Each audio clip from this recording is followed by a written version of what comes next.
हुजूर सल्लल्लाहु अलैहि वसल्लम के शान में जो गिरिराज महंत हैं, उन्होंने जो गुस्ताखियां की थी। आप लोगों ने शुरू में हाजी शहजाद अली साहब की ये वीडियो क्लिप्स देखी है, लेकिन पूरा दिखाने वाला हूं, पूरा सब कुछ खुलकर बताने वाला हूं। मुसलमानों पर बहुत बड़ी आफत है जो आन पड़ी है। जो गुस्ताखे रसूल के ऊपर जो कि एफआईआर दर्ज कराने के लिए गए थे, फर्स्ट इंक्वायरी रिपोर्ट, लेकिन उसके ही खिलाफ उसके 20 करोड़ रुपए की जो कोठी गिराई गई है, साथ ही उसकी फॉर्च्यूनर सहित 3 कारें और लग्जरी जो कि तहस नहस कर दी गई हैं।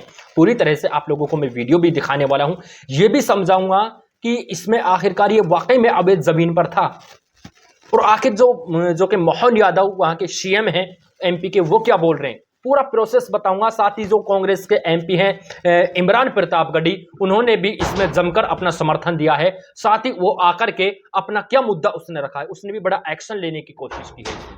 तो मैं आप लोगों को बस वीडियो इसमें पूरी दिखाऊंगा। साथ ही जो भी मामला है कि गुस्ताखे रसूल पर तैयारी न करके उन्होंने मुसलमानों को ही उल्टा जो कि गिरफ्तार कर लिया है। आप लोग बस कुछ मिनट का समय निकाल कर, मैं सभी मुसलमान भाइयों से इसमें रिक्वेस्ट करूंगा कि आप लोग इस वीडियो को पूरा देखें, आप लोगों की समझ में आ जाएगा। साथ ही जो हम लोग गुस्ताखे रसूल के खिलाफ अगर वीडियो बना रहे हैं, तो हमको भी ये खतरा है कि कब हमारे ऊपर एफआईआर दर्ज करा दी जाए, क्योंकि एक यूट्यूबर था, उसके ऊपर एफआईआर दर्ज कराकर उसको अरेस्ट कर लिया गया है, जिसने गुस्ताखे रसूल के खिलाफ मामला दिया था। लेकिन सबसे पहले मैं आप लोगों को जो कि हाजी सलमान साहब है, जिसको मुख्य आरोपी बनाया है, हाजी शहजाद अली हैं, जिसकी 20 करोड़ की कोठी गिराई, उसको मुख्य आरोपी बना दिया गया है। पहले आप लोगों को मैं हाजी साहब की इस वीडियो को दिखाऊंगा, फिर इसमें वो बताऊंगा कि पुलिस ने इस रिपोर्ट में छापा क्या है मुख्य आरोपी बनाने के बाद में। सबसे पहले आप लोग हाजी शहजाद अली की वीडियो को देखें। हाजी शहजाद, जो कल घटना हुई है वो उसमें पूरी सच्चाई क्या है? जी, उसमें सच्चाई ये है कि हुजूर सल्लल्लाहु अलैहि वसल्लम के शान में जो गिरिराज महंत हैं, उन्होंने जो गुस्ताखियां की थी, उसके विरोध में हमारे यहाँ के अंजुमन सदर और अंजुमन सदर कमेटी, इसके अलावा उलमा कमेटी और सारी आवाम वहां पर ज्ञापन देने गई कि इनके खिलाफ एफआईआर की जाए। जब वहां ये सारे लोग पहुंचे तो वहां पर टीआई साहब मौजूद नहीं थे। सिटी कोतवाली में करीब 1 घंटे वो नहीं आए। तो हमारे पास फोन आया और फिर हम भी वहां पर पहुंच गए, जहां पे सारे लोग खड़े थे। वहां पर एडिशनल एसपी साहब भी थे, एसडीएम साहब भी थे, डिप्टी कलेक्टर साहब भी थे, और वो हम लोगों से अच्छी तरह परिचय थे, क्योंकि हमारी जो तंजीम है वो आज करीब 14-15 साल से समाज सेवा का काम कर रही है। तो हम लोग शासन प्रशासन से मिलके ही काम करते हैं, और हमारे जुलूस में आज तक ऐसा नहीं हुआ कि कभी किसी ने पथराव किया हो। कई ज्ञापन हम लोगों को दे चुके। जब मैं भी सदर रहा तब भी मैंने ज्ञापन दिए। करीब आज तक कभी भी ऐसी कोई घटना नहीं हुई। इसमें तो किसी की साजिश है कि जिसने इस तरीके की घटना को अंजाम दिया, क्योंकि जब टीआई साहब और पुलिस फोर्स आवाम को रोक रही थी, आवाम अंदर आने की कोशिश कर रही थी, तो दोनों में झड़प हुई। इनने लाठीचार्ज किया तो किसी असामाजिक तत्वों द्वारा वहां से पत्थरबाजी होने लगी। तो मुझसे एडिशनल साहब ने कहा, एसडीएम साहब मुझको हाथ पकड़ के साथ में लेके गए कि आपकी जनता बात मानती है, आप रोको। मैं गया, मैंने वहां रोका, लोगों को भगाया, भीड़ को तितर बितर किया, सारी भीड़ एक तरफ हुई। इसके बाद पत्थर मेरे ऊपर भी बरस रहे थे, 2 चप्पल मुझको भी लगी। इसके बाद फिर मैं वापस कोतवाली के अंदर जाने लगा, तो उधर से पत्थर चल रहे थे कोतवाली से। पुलिस भी उधर से पत्थर मार रही थी, टीआई साहब भी पत्थर मार रहे थे। तो फिर मैं बगल से बाहर निकल गया कि अब तो यहाँ माहौल खराब है। और ये पहली घटना ऐसी है जो छतरपुर का माहौल खराब किया गया आज तक। दोस्तों, आप लोगों ने हाजी शहजाद अली की इस वीडियो को देखा है। अब मैं इसमें आपको बता दूं कि हाजी शहजाद अली ने क्या कहा है। हाजी शहजाद अली ने इसमें कहा है कि जो छतरपुर के अंदर एफआईआर दर्ज कराने के लिए तकरीबन 100 से 150 मुसलमान वहां पर पहुंचे थे। उसी वक्त वहां पर डीजीपी साहब या डीएसपी साहब भी वहां पर मौजूद थे, और वहां पर एसडीएम साहब भी मौजूद थे। तो एसडीएम साहब ने उन मुसलमानों से क्या कहा कि ये मामला महाराष्ट्र का है, ये मामला एमपी का नहीं है। एक्चुअली ऑलरेडी वहां पर महाराष्ट्र के अंदर एफआईआर दर्ज हो चुकी है, इस वजह से हम यहां पर एफआईआर दर्ज नहीं करेंगे। तो मुसलमानों को बाहर निकाल दिया थाने से, जो भी मुसलमान आए थे उनको बाहर करने की कोशिश की गई, लेकिन मुसलमानों ने वहां पर बताया जा रहा है कि नारेबाजी की। सबसे पहले तो मैं आप लोगों को बता दूं, हल्का सा हिंट दे दूं, ये पूरा मामला आप लोगों को समझाऊंगा कि जो भी अज्ञात लोग हैं जिन्होंने वहां पर पत्थरबाजी की है, नारेबाजी, गलत काम किया है, पत्थर फेंके हैं कोतवाली के अंदर, सरासर गलत है। इसके हम भी जो कि घोर तरीके से निंदा करते हैं, उन पर सख्त से सख्त जो कि कानून कार्रवाई होनी चाहिए, कानून के तरीके से। उन्होंने क्योंकि गलत किया है, संविधान को कुचला है। लेकिन बात मैं आप लोगों को बता दूं, एसडीएम साहब ने कहा कि महाराष्ट्र का मामला है, वहीं पर एफआईआर दर्ज होगी।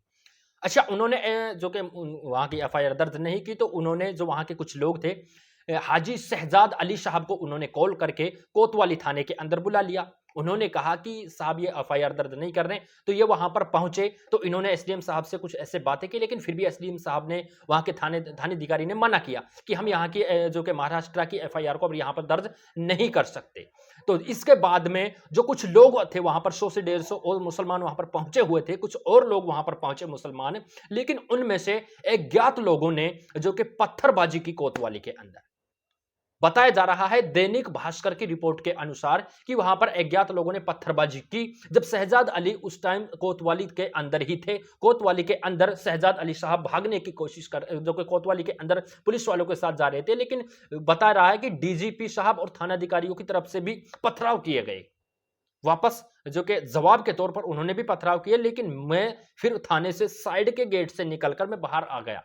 मैंने सोचा और मैंने उनको भगाने की कोशिश की, जो भी वहां पर लोग थे। मैंने कहा कि आप ये हंगामा मत करो। फिर मामला कुछ शांत हुआ, बात हो गई यहां तक, लेकिन हाजी शहजाद अली साहब को उन्होंने फोन करके पीछे बुलाया था। बात ये मेन पॉइंट की है कि उनको, शहजाद अली साहब को तो पीछे बुलाया, वहां पर लोग थे, एफआईआर दर्ज नहीं की जब शहजाद अली साहब को बुलाया था। लेकिन जो ये दैनिक भास्कर की रिपोर्ट में है, यह मामला क्या आया है कि जो शहजाद अली साहब हैं, हाजी शहजाद अली मुख्य आरोपी जिसको बनाया गया है, ये पूर्व सदर मुस्लिम अंजुमन इस्लामिया कमेटी के जो कि पूर्व सदर हैं। ये पूर्व जिला कांग्रेस के अध्यक्ष भी रहे हैं। कारोबार इसका प्रॉपर्टी डीलर का है। मकान 20,000 वर्ग फीट में बना है। कीमत करीब 20 करोड़ रुपए की है। लेकिन मैं आप लोगों को बता दूं कि पथराव के दौरान भीड़ में सबसे आगे था शहजाद। जो दैनिक भास्कर में और ये रिपोर्ट में इन्होंने छापा है, रिपोर्ट शहजाद अली साहब पर बनाई है। इसमें क्या है कि जानकारी के मुताबिक जिला कांग्रेस कमेटी का पूर्व उपाध्यक्ष हाजी शहजाद अली बुधवार को भीड़ में वे ज्ञापन सौंपने वालों में सबसे आगे था।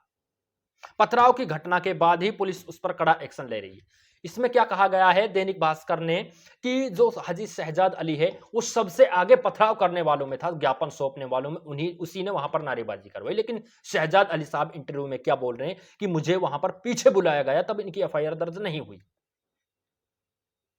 यह मामला हुआ। लेकिन अच्छा, जो मामला हुआ, एफआईआर दर्ज कर ली, जो लोगों ने जो कि वहां पर अज्ञात लोगों ने कुछ पत्थरबाजी की, उन पर मामला दर्ज हुआ, कोई बात नहीं, मामला दर्ज हो गया, उन पर एफआईआर दर्ज हो गई, केस हो गया।